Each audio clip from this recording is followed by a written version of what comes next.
Dating back to last year's best-of-3 championship series, the Locos have not lost to the Mariners in their last 5 tries and will try to make it 6 in a row today. To Salina we go, the Mariners trying to avoid their 4th straight loss, and while the Locos dugout stayed cool, the batter's box got hot. Top 4, Locos up 2-0. Christian Waltman hits one into center. John Privatera and Tyler Simon will make it home. Locos up 4 and the train kept rolling. Later in the frame, now on top 5-0, the young one, Cade Beloso, singles to left center field. Waltman scores at 6-0 Lima. And they add one more before Privatera steps to the plate again in the 4th. Delivering a base hit to center, Beloso and Tyler Anshaw make their way home, capping a 7-run 4th inning. 9-0 Lima in front, and it didn't get any prettier. In the 5th, Locos keep chugging. The DH, Nathan Fancher, beats the brakes off that ball into right. Over the fence for the 2-run shot, 11-0 Locos. And 4 batters later, Mark Casablanco following suit. That one sails over the scoreboard. The Locos blow out the Mariners tonight, 14-1.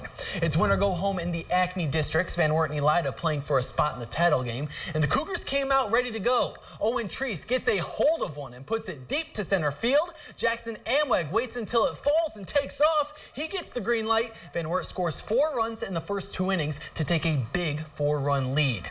Elida trying to hang around. Matt Fish on the mound getting the strikeout in the top of the 3rd, but the Cougars were too strong. Lennon Bartley skies one into left field, eventually dropping fair. Hayden Maples is in with ease. 5-0 Cougars. It's a 2-out rally as Parker Conrad puts a little English on the grounder. Getting through the infield, Nate Temple and Bartley come home. Van Wert scores 4 in the top of the 4th to give them a 9-0 lead, and their defense was on fire too. Maples throws a 1-hitter and gets a nifty double play in the 6th. Cougars on top, 12-0. Van Wert will play Shawnee for the district title Monday at 6. In District 4, it's Fort Loramie playing St. Henry, both trying to survive and advance. Top 1, St. Henry not wasting any time. Riley Deitch smacks one to left and watches it roll to the corner. Ethan Thyman on his horse scoring from 2nd, and so does Dylan Fronning from 1st. Redskins drawing first blood. Bottom 2nd, Loramie down 3-0. The pickoff attempt by St. Henry is just off the mark. That allows Hank Ruenkamp to cross home plate. Fort Loramie draws within 2 runs, but St. Henry answers right away in the next inning. Top 3rd, Sam Leffeld beats that ball into the gap and left. Deitch trots home. It's 4-1 Redskins with the advantage, and a couple batters later, Mark Seifring adds on to the lead. Singling up the middle, Leffeld scores from 3rd. He is followed in by Jay Napke from 2nd. 6-1 St. Henry, and they never looked back. Deitch delivers another hit into the outfield. St. Henry wins 11-4, advancing to the district title game. They will play Coldwater Monday at 6.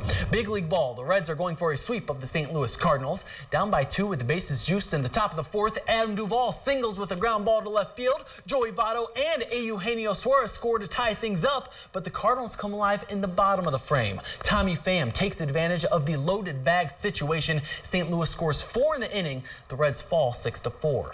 As for the Indians, they can split their series with a win against the Yankees. The Tribe trailing in the top of the 4th, but Edwin Encarnacion changes that quickly, sailing one right out of Progressive Field. A 2-run shot ties this game at 2 apiece, and we are still knotted up in the 7th, but the defense keeps it that way. Michael Brantley making a great diving save for the Indians, and Brantley wasn't done. Not just the hero on defense, he brings the wood as well. Brantley leaving the yard for the 12th time this season. Indians win 5-2. Detroit travels to see their former pitcher, Justin Verlander, who is now a World Series champion. The Tigers are on a 6-game skid. Top of the 2nd, Verlander's old catcher takes him for a ride right out of the juice box. John Hicks hits his 9th home run of the year to give Detroit a 2-0 lead, and things were just getting started for the Tigers. Top of the 5th, it's Jamer Candelario crushing the solo shot over the right field wall. Tigers with a 4-2 lead, and the home runs kept coming. In his first start against his former team, Verlander allowed 4 home runs. He also struck out 12 batters, but the Tigers avoid the brooms, winning 6-3. As we step off the mound, we exchange our bats for rackets. Highlights from Wimbledon and the Lada mixed doubles and junior tournaments right after this quick timeout. Welcome back. Championship Sunday is upon us once again as the Lada season wraps up with their final 3 tournaments of the year. First up is the junior tournament featuring Gabe Burke against Mason Stahl in the championship match. First set, Burke with a strong forehand down the line, but Stahl answers. A soft touch from the young lad creates some trouble for his opponent. Stahl wins 6-3, 4-6, 10-2 and is your junior champion.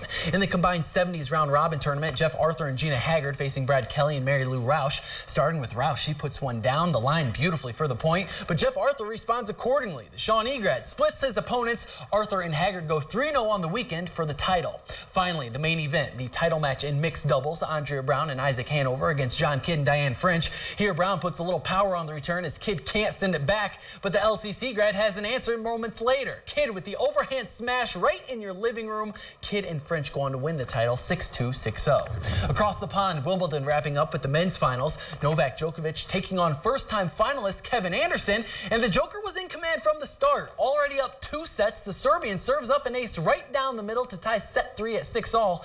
And then for championship point, the Joker's serve is just too hot to handle. Djokovic wins in straight sets, becoming the lowest-ranked champion since 2001, tasting the grass because victory is just so sweet. This is his 4th Wimbledon crown and 13th Grand Slam title. And Katie, World Cup, we saw France beat Croatia 4-2. I don't know who you're rooting for, but...